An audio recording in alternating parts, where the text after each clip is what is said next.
AI is everywhere, writing your news, creating art, maybe even taking jobs. It is the big bad wolf of this generation. But here's the truth. AI is not the problem.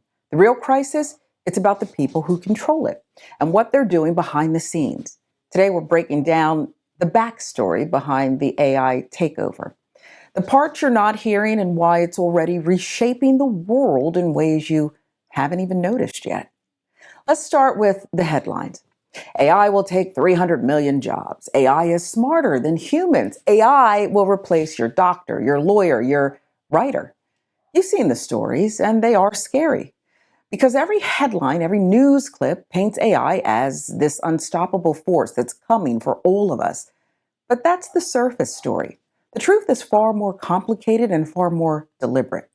AI doesn't think for itself. It doesn't create ideas out of nowhere. It's not some independent machine making decisions about your life.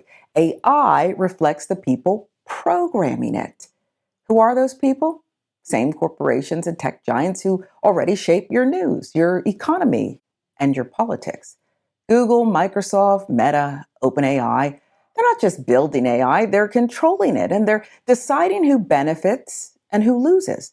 Think about it. If a machine can write better news faster, what happens to the journalists? If AI can automate an entire warehouse, what happens to the workers? Scary part isn't the technology, it's the power concentrated in fewer and fewer hands. And here's the real danger nobody's talking about: bias. AI isn't neutral. It learns from data created by humans, and humans are biased. So when AI scans the internet to learn, it learns our patterns, inequalities, stereotypes, false information. An example, AI tools for hiring. Sounds great, right? Companies use them to pick the best candidates. Why not? Except the AI scans decades of hiring data where women, minorities, older workers might have been overlooked.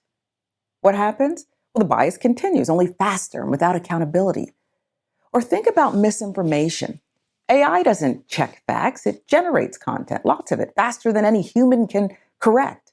Imagine an election year where AI-generated headlines, fake videos, viral posts flood your feed. Who decides what's true? Who controls what you see? And that's the real crisis. AI isn't just a tool, it's a mirror.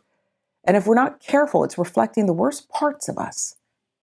But how bad can AI be? I mean, is it a danger? Is it a spiritual experience? Listen to Joe Rogan and Tucker Carlson debate just that. Where does that go? That goes to a god. It literally can create universes. But what kind of god? So, I think of it this way. So the first stage of the Industrial Revolution consisted of people building machines that were stronger than the human body. Right. Right? So the steam-powered loom. Sure. The backhoe. Combustion engine. They replace muscles. Right. Right. So that's what the machine does. It becomes stronger than the human body. The second stage, which we're in the middle of, consists of creating machines that are more powerful than the human mind. That's what computing is. And I would say AI or supercomputing is just that exponentially. But that doesn't make it a god in the sense that the machine, however powerful it is, any more than a backhoe is a god because it can dig a trench faster than 100 men, it is still something that people created. So the story hasn't really changed. At the center of the story are people, and their creative power may lead to unintended consequences, but the machines that they build did not make the universe and did not make people. People made the machines. Right. So but I would say the part I agree with is there's a spiritual component here for sure. People will worship AI as a god.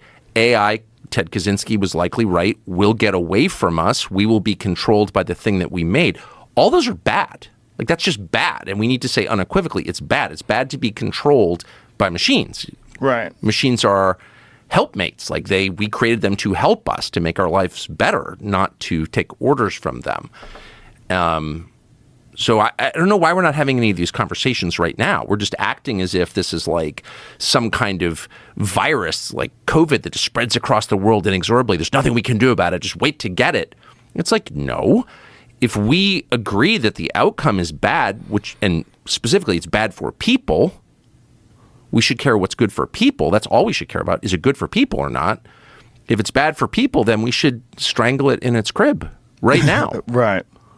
And one is blow up the data centers. Like, why is that hard? If it's actually going to become what you just described, which is a threat to people, humanity, life, then we have a moral obligation to murder it immediately. And since it's not alive, we don't need to feel bad about that. So where does that leave us? Well, here's what you need to know. AI is not replacing us. It's replacing people who don't understand it. The creators, the writers, the thinkers who know how to use AI, they're the ones who win.